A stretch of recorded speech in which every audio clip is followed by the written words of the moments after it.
ఒక సమస్యను పరిష్కరించిన చంద్రబాబు ముందు మరొక సమస్య ఉంది.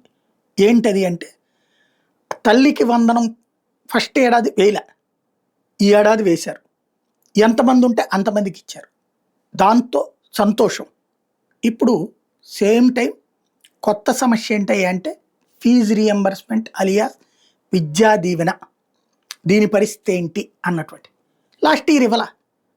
దాంతో సొంత డబ్బులు పెట్టుకున్నటువంటి వాళ్ళు ఉన్నారు, చదువు మానేసినటువంటి వాళ్ళు ఉన్నారు, లేదంటే ఇంకా అక్కడ వాళ్ళని కాళ్ళ ఎళ్ళబడి పరీక్షలు అయితే రాసి హాల్ టికెట్లు కూడా ఆపారు. అప్పుడు ఎంతో కొంత కట్టి ముందు తీసుకుని ఆ తర్వాతన ప్రభుత్వం ఇస్తుంది అన్నటువంటి ఉద్దేశంతో ఉన్నారు. ఇంతవరకు ప్రభుత్వం నోరు మీద పట్ల.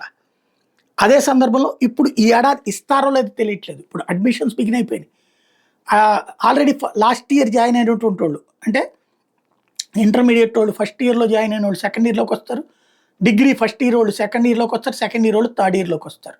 ఇప్పుడు కాలేజీ మేనేజ్మెంట్లు ఫీజు మీరు తెచ్చివ్వండి అని చెప్తున్నారు. పాతది ఇవ్వండి, కొత్తది కట్టండి, లేదా మీరు కట్టడానికి ప్రిపేర్ అవ్వండి అని అడుగుతున్నారు.